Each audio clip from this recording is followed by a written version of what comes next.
자, 오늘은 에스라서 9장을 우리가 좀 보겠는데요. 아마 다음 주쯤이면 에스라서가 이제 마쳐질 겁니다.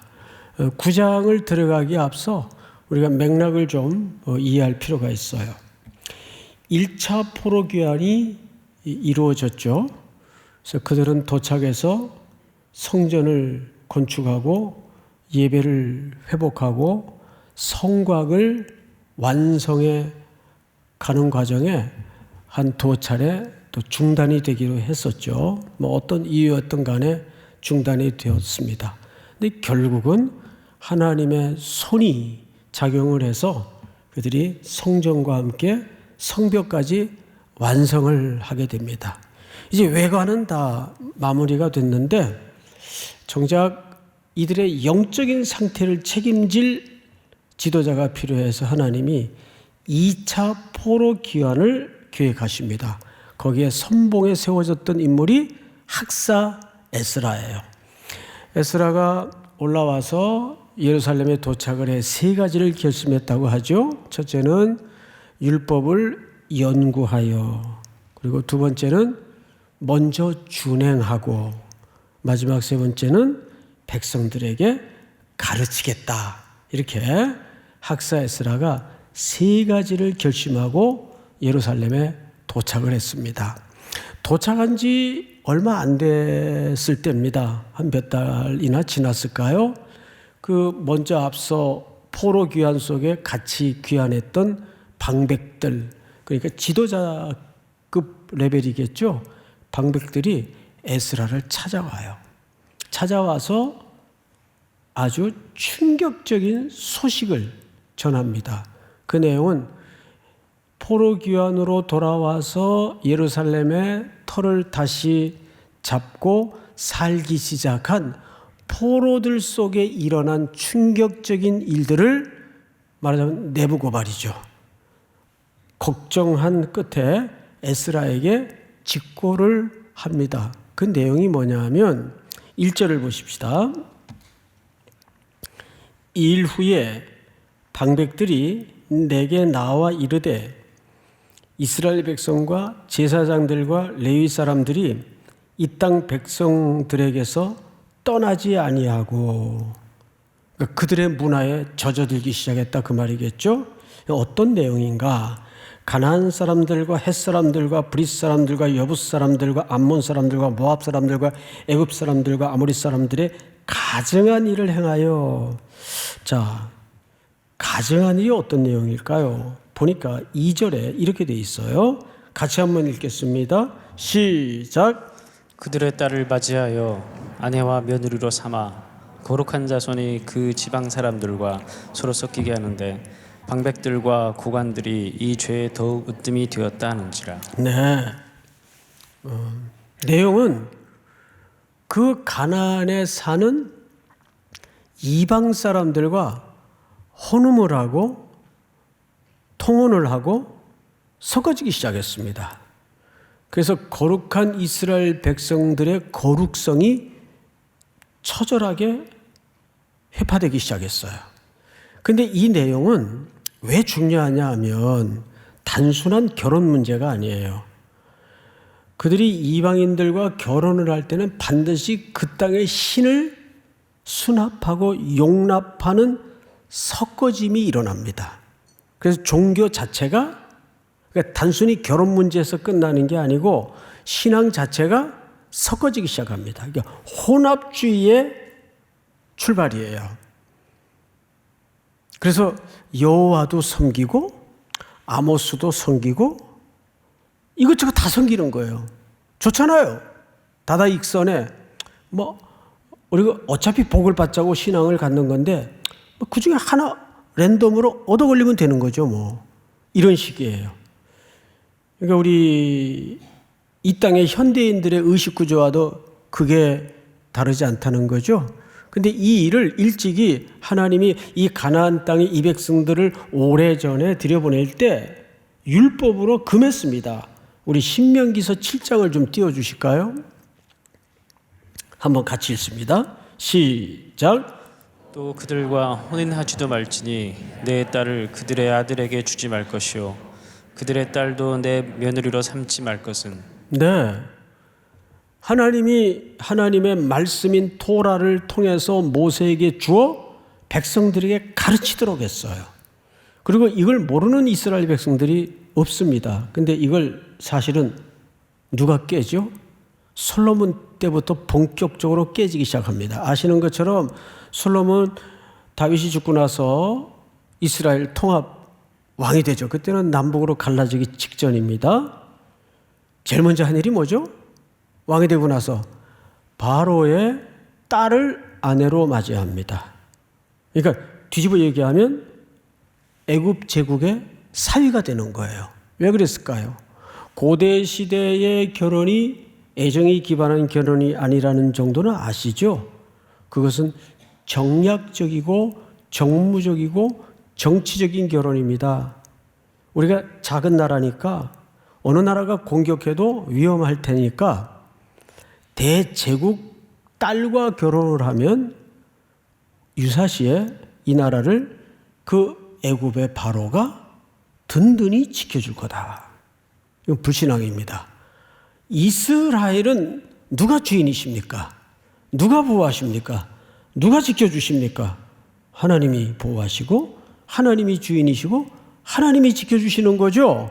그런데 솔로몬 때부터 그런 정치적인 핑계로 이 모든 율법이 무시되고 무너지고 깨지기 시작합니다. 근데 거기서 멈추는 게 아니에요. 우리 열왕기상 11장을 좀 볼까요?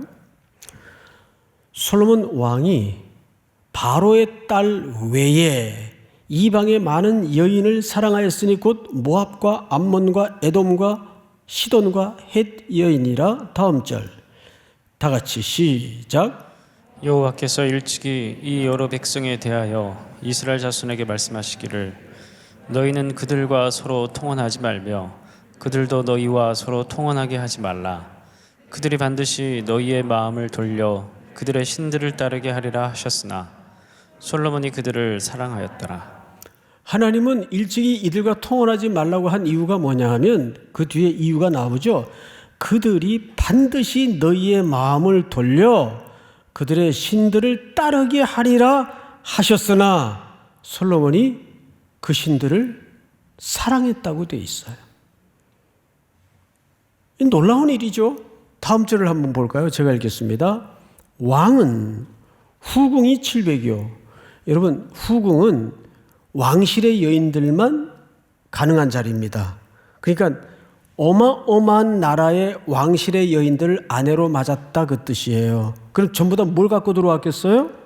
자기네 나라에서 섬기는 신들을 당연히 가지고 옵니다. 가히 이스라엘은 종교 백화점이 되고 혼합주의의 천국이 된 거죠. 첩은 일반인도 할 수 있어요. 300명이라 그의 여인들이 왕의 마음을 돌아서게 하였더라. 어디로부터? 하나님 여호와께로부터 등을 돌리게 만들었어요. 다음 절. 솔로몬이 나이가 많을 때에 그의 여인들이 그의 마음을 돌려 다른 신들을 따르게 하였으므로 정확히 나오죠. 왕의 마음이 그의 아버지 다윗의 마음과 같지 아니하여 그의 하나님 여호와 앞에 온전하지 못하였으니. 자, 여기서 멈춘 게 아니라 나아가서 무슨 짓을 하냐 하면 건너뛰어서 우리 7절을 좀 보도록 하십시다. 7절을 좀 띄워주세요. 모압에 가증한 금오스를 위하여 예루살렘 앞산에 뭘 지었어요? 예, 이스라엘 전체를 종교 백화점 만드는 시초가 됩니다. 산당을 지었고 또 암몬 자손의 가정한 몰록을 위하여 그와 같이 하였으며. 8절 다 같이 한번 읽습니다. 시작. 그가 또 그의 이방 여인들을 위하여 다 그와 같이 한지라. 그들이 자기의 신들에게 분향하며 제사하였더라. 네, 이렇게 이스라엘은 철저하게 우상 숭배에 빠지고 나라는 종교 백화점이 되고 하나님은 여러 신 중에 그저 하나의 신에 불과한 잡신 취급을 받습니다. 하나님이 여기에 진노하셔서 이들을 아수르에 멸망시키시고 유다는 바벨론에 멸망시킵니다. 그리고 그들은 거기에서 무려 70년간을 혹독한 역사의 뜨거운 맛을 봐요. 그때 그들이 대역악선을 하게 됩니다. 우리가 왜 이 먼 땅까지 끌려와 이 고역을 겪게 되었을까? 결국은 조상들의 죄에서 떠나지 않았던 까닭이다. 우리가 회개하자. 말씀으로 돌아가자. 그래서 회당 운동이 일어나고 이런 일들이 벌어지기 시작했습니다. 하나님이 다시 자비를 베푸시고 긍휼을 베푸셔서 그들을 1차 포로로 돌려보내고 그 남은 자들을 2차 포로로 돌려보냅니다. 게다가 물자까지 이방 왕들을 통해 다 제공하게 해서 성전도 회복하고 성곽도 성벽도 다 끝났어요. 이제 더 이상 이들에게 아무 문제가 없는 듯 겉으로는 보여졌어요. 그런데 2차 포로기한 때 돌아온 에스라가 방백들을 통해 보고를 들었는데 이 땅에 다시 상상도 할 수 없었던 끔찍한 일이 특별히 지도자 그룹으로 솔선수범해서 죄를 짓고 있었어요. 그것은 바로 이렇게 통언하고 우상을 섬기는 일들이 다시 시작이 된 겁니다. 이제 콧구멍으로 숨 쉬고 살만하니까 다시 시작이 된 거예요. 그래서 어찌 보면 사람이 눈 붙일 겨를 없이 고달플 때가 복이에요. 늘 느끼는 거지만 사람은 시간 남고 돈 남으면 죄밖에 짓는 게 없어요. 이번 선교 가서 삼청 집회 때 제가 그런 얘기를 했네요. 저의 청년 시절을 이렇게 회상했어요. 저의 청년 시절은 뭐 이렇게 선택할 수 있는 건덕지가 없는 시간들이었습니다. 그래서 하루하루를 떠밀려 살았어요. 그럼 무슨 선택을 해요? 그런데 마태복음 19장에 보면 돈 많은 부자 청년 이야기가 나와요. 그리고 마지막 줄에 이런 표현이 등장을 합니다. 그가 재물이 많음으로 근심하여 떠나니라. 기억나시죠? 그가 재물이 많음으로 근심하여 떠나니라. 그래서 우리 청년들한테 물어봤죠. 부럽죠? 부럽대요. 솔직히. 예. 돈 많아서 좀 걱정을 해봤으면 좋겠대요. 그런데 거꾸로 돌아보면 무언가 하나도 내가 선택할 수 없는 빠듯한 일생 속에 내몰렸던 시간이야말로 얼마나 하나님밖에는 의지할 수 없었던 시간이었는가. 돌아보니 그 시간이 복이었어요. 은혜였어요. 지금도 여러분이 그래요. 내가 선택도 할 수 없고 이렇게 떠밀려 살 수밖에 없는 여지가 없는 시간을 보낸다는 것이 어쩌면 먼 훗날 오늘 그때를 돌아보면 그게 은혜였다는 사실을 우리가 발견하게 되는 거죠. 이스라엘 백성들이 이제 숨쉴만 하니까 다시 자기들이 토해냈던 것을 다시 주워 먹고 있는 거예요. 그래서 에스라가 그 이야기를 듣고 어떻게 반응하는가를 볼까요? 자, 보십시다. 3절. 내가 이 일을 듣고 속옷과 겉옷을 찢고 머리털과 수염을 뜯으며 기가 막혀 앉으니, 여기 여러분 앞을 보세요. 기가 막혀 앉았다는 말은 요즘식으로 얘기하면 아무 생각 없이 그냥 멍 때리고 앉았다 그 얘기 아니에요.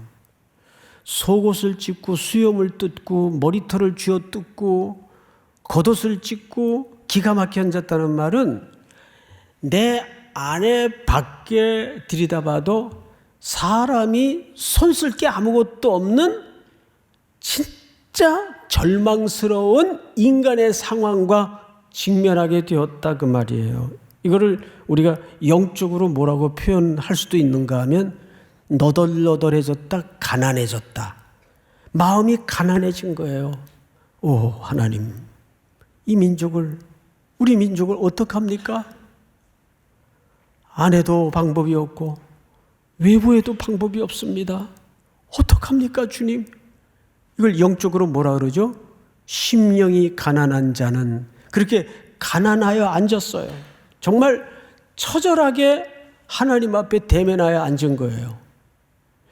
이때 구약이 어떤 그림이 이렇게 탁 오버랩이 되냐면 우시아 왕이 죽던 해 50년을 넘게 통치했던 아주 보기 드문 훌륭한 왕이었죠. 나라가 부강했을 때입니다. 그때는 각 나라로부터 조공도 받아들일 때예요. 근데 그 우시아 왕이 죽었어요.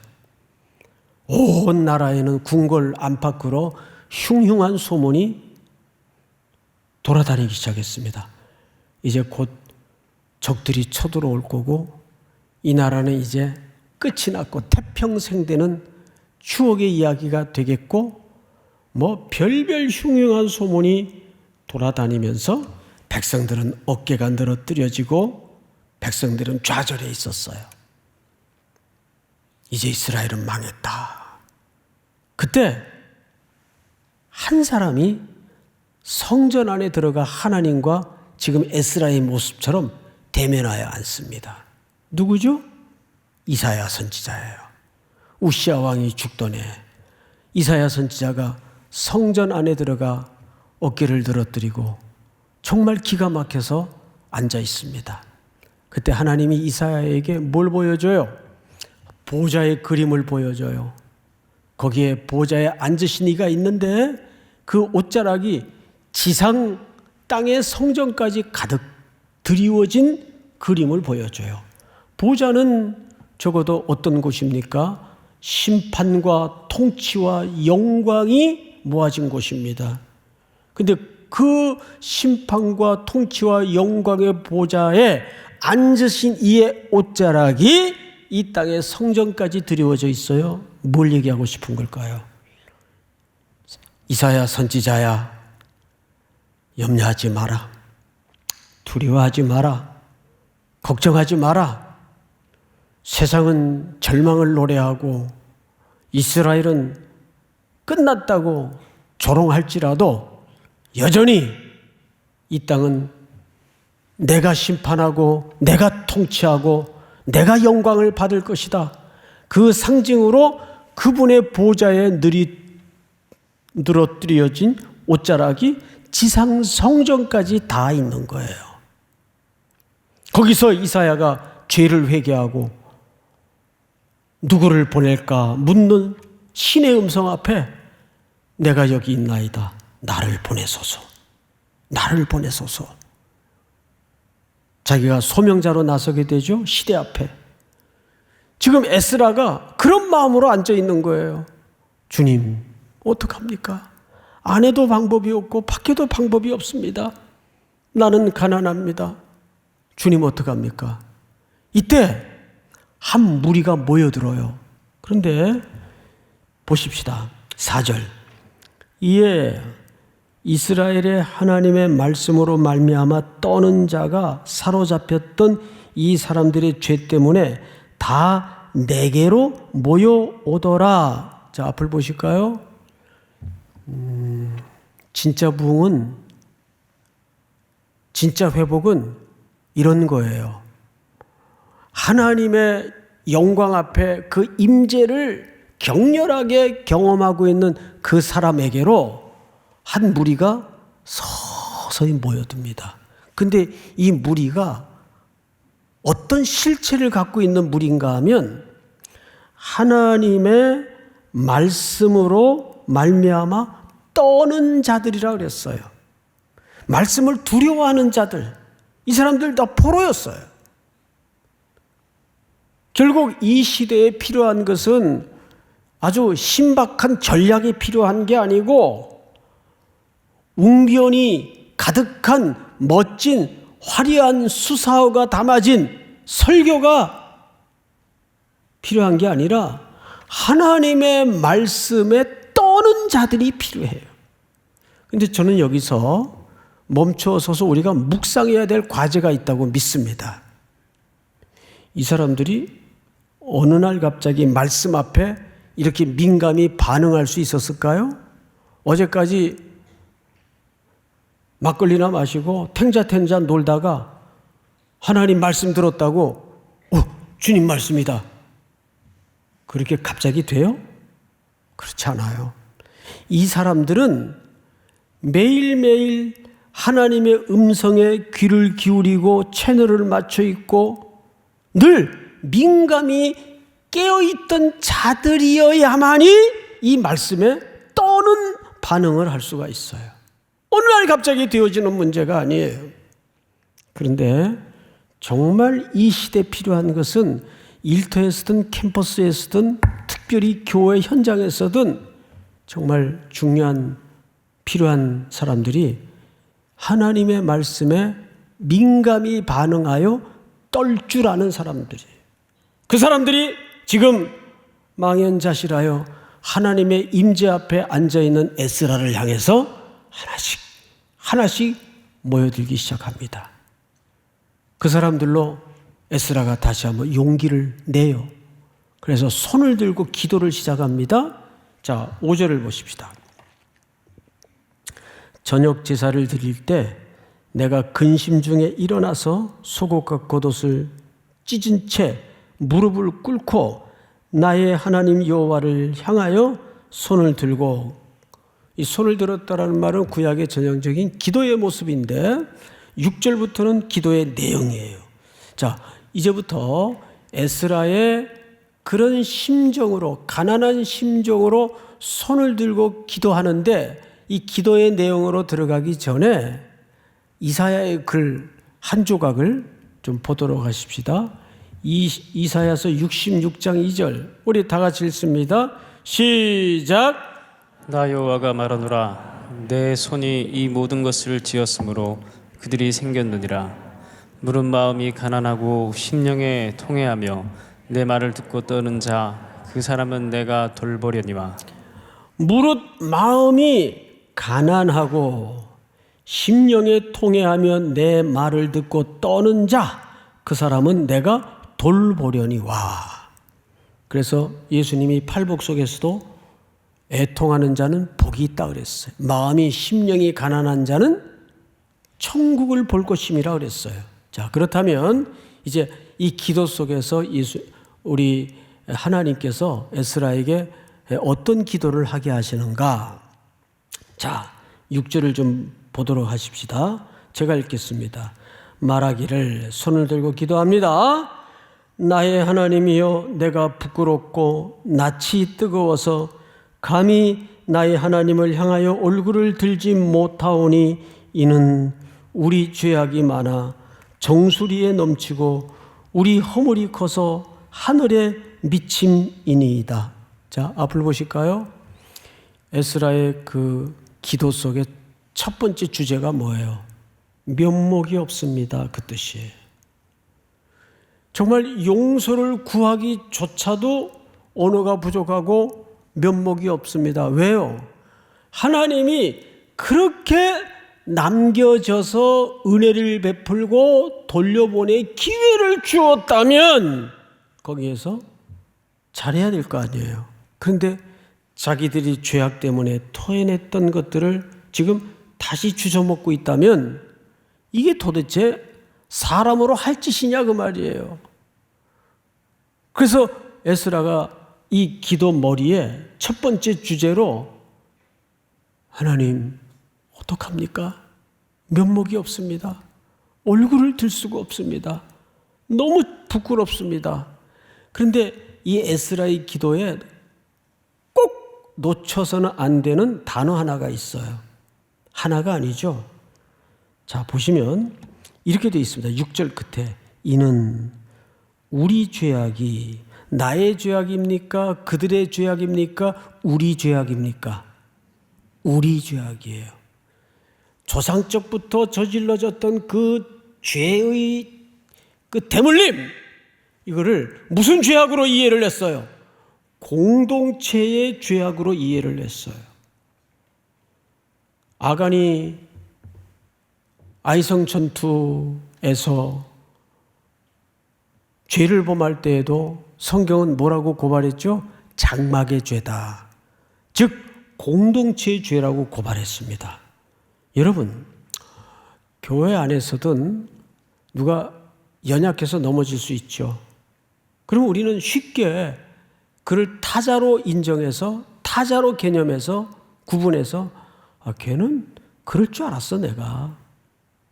걔는 왜 그런데? 항상 자기는 그런 사람들과는 다른 존재로서 유체이탈 화법을 써요. 정치인들이 자주 하는.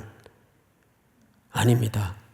에스라는 여기에서 이 민족의 죄를 어떻게 고백했죠? 우리의 죄. 이 마음이 있어야 돼요. 이 마음이 있어야 공동체가 고쳐집니다. 너의 죄가 아니고 그들의 죄가 아니고 에스라에게는 적어도 우리의 죄라고 고백할 수 있었던 것은 이것이 에스라에게 있었던 역사인식이에요. 성경을 또 볼까요? 7절 우리 조상들의 때로부터 오늘까지 우리의 죄가 심함에 우리의 죄악으로 말미암아 우리와 우리 왕들과 우리 제사장들을 여러 나라 왕들의 손에 넘기사 칼에 죽으며 사로잡히며 노략을 당하며 얼굴을 부끄럽게 하심이 오늘과 같으니이다. 과거 자기들이 왜 죄를 지어서 어떻게 혹독히 아픔을 겪었는가를 기억하며 지금 반추하고 있는 거예요. 기도 속에서 그렇게 했는데 8절 다 같이 한번 같이 읽겠습니다. 시작.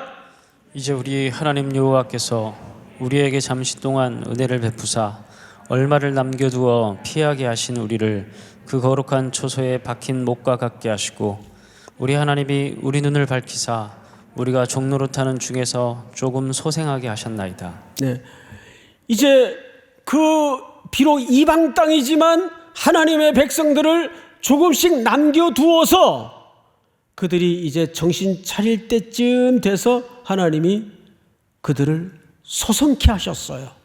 다시 예루살렘으로 돌려보내고 예배를 회복케 하시고 성전을 회복케 하시고 이렇게 소생함과 기회와 은혜를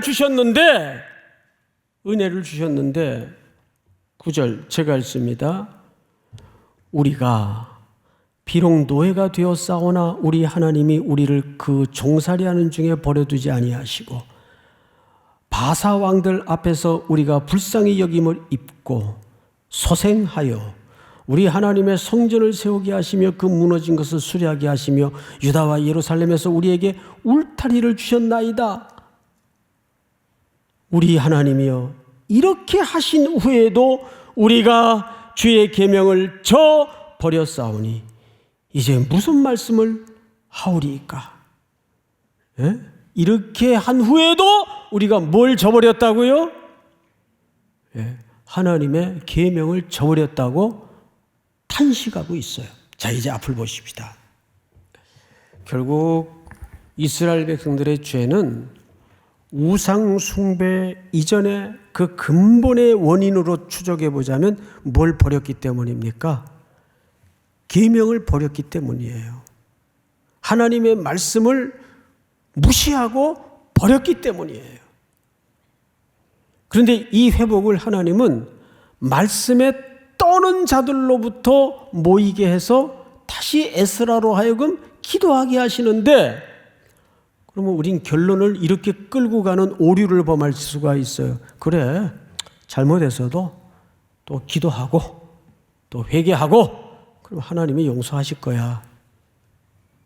여러분, 사실 오늘 이 본문은 회개에, 기도에 1차적인 초점이 있질 않아요.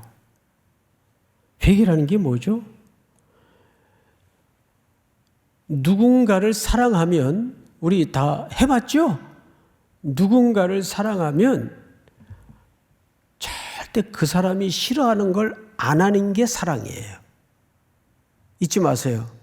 누군가를 사랑하면 그 사람이 싫어하는 걸 안 하는 게 사랑이에요. 뭐 장미꽃 백송이가 중요한 게 아니고, 좋은 차를 사주는 게 중요한 게 아니고, 그 사랑하는 사람이 싫어하는 걸 안 하는 게 사랑이에요. 믿습니까? 그러면 하나님이 제일 싫어하는 게 뭐예요? 죄예요. 죄를 어느 정도 싫어하셨는지 아세요? 그 죄를 없애기 위해서 아들을 내어보내서 그 아들을 십자가 제단에 피 흘려 죽게 하시기까지 죄를 싫어하셨어요. 그런데 그 십자가의 사건을 나의 사건으로 고백하고도 죄를 짓는다? 이건 그 십자가의 사건을 잘못 이해했거나 그건 종교적인 쇼를 하고 있는 것밖에 안 됩니다. 그 정도로 하나님은 죄를 싫어하세요. 그러면 오늘 이 전체 얼개에서 우리가 몇 가지 결론에 도달해야 됩니다. 결국 에스라의 기도 속에 드러내고 폭로시키는 게 뭐죠? 첫 번째가 우리에겐 방법이 있다 없다? 없다. 우리에겐 방법이 없다. 그래서 하나님은 이 남은 자들을 통해서 이 땅에 누가 오게 하셨어요? 거룩한 그루터기 예수 그리스도가 오게 하셨어요.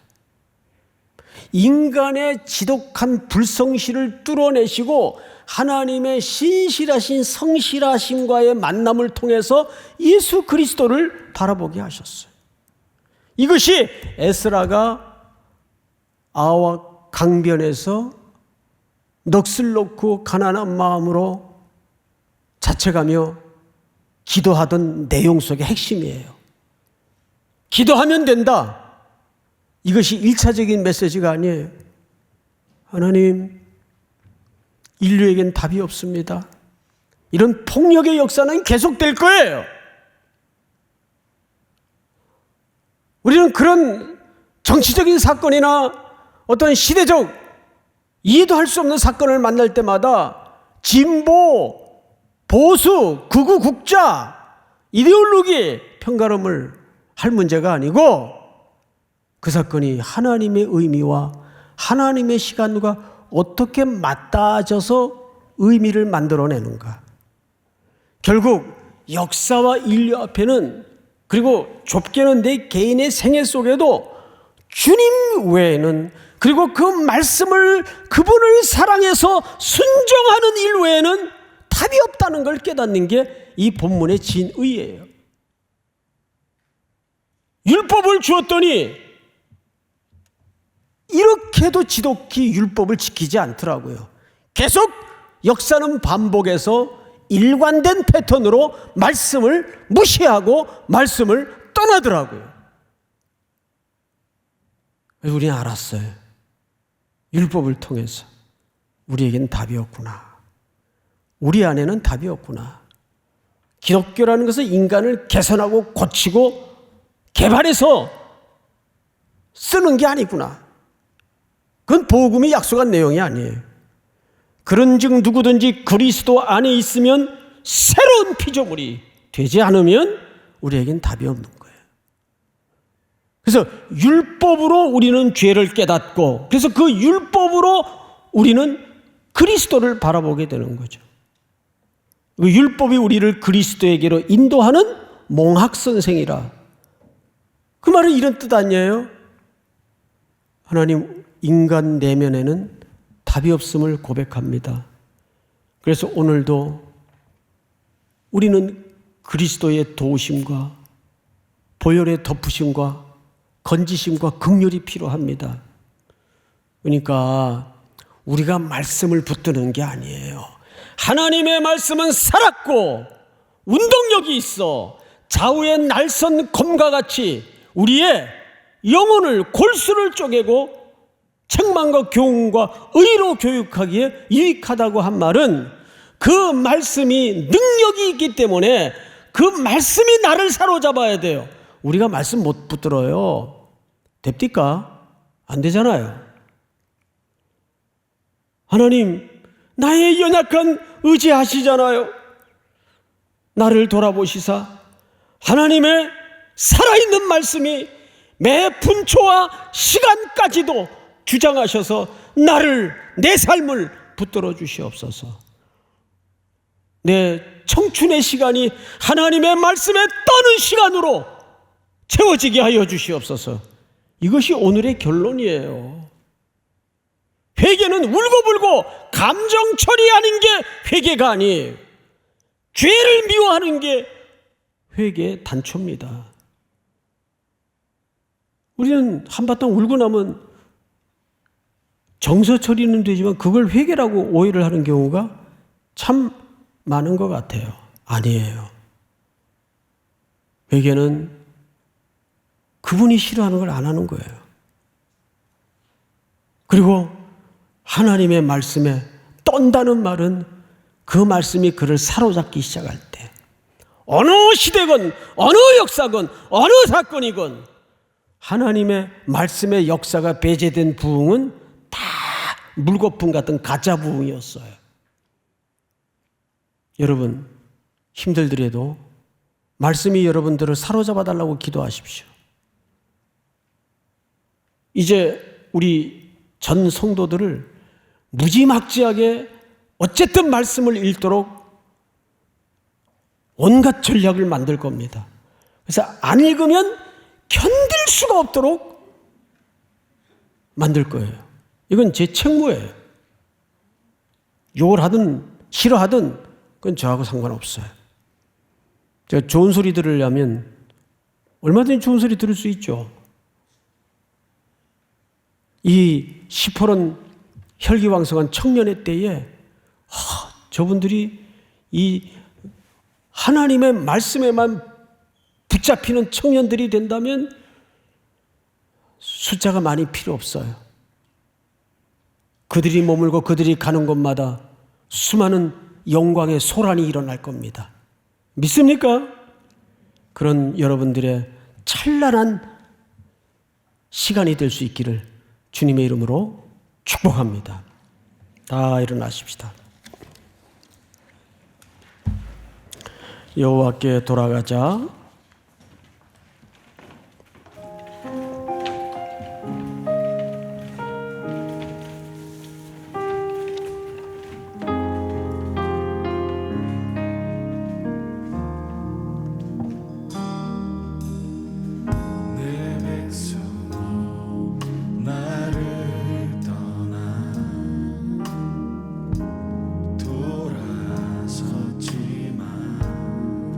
사랑이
사랑하시는 하나님 아버지, 참 실력도 없고 안팎의 의가 없음을 다시 한번 절절히 인정하며 고백하여 일어섭니다.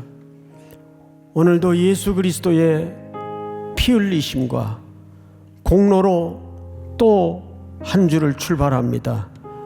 선교지에 가 있는 청년들, 떠나야 될 선교대원들 한 걸음 한 걸음 붙들어 주시고, 모든 여름에 일정이 마쳐질 때까지 모든 행로를 순적히 인도하시고, 특별히 코로나가 확산세에 있을 때 우리가 담대하게 더욱더 하나님의 자비와 긍휼을 구할 수 있도록 도우시며, 하나님 말씀 앞에 떠는 그 말씀이 우리 청년들의 온 인생을 송두리째 붙잡는 기적을 만나게 하여 주시옵소서.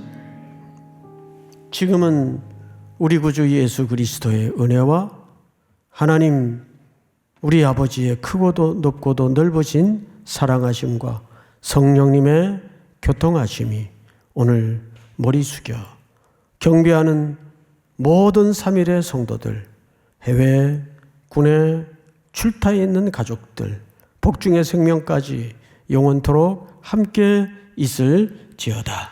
아멘.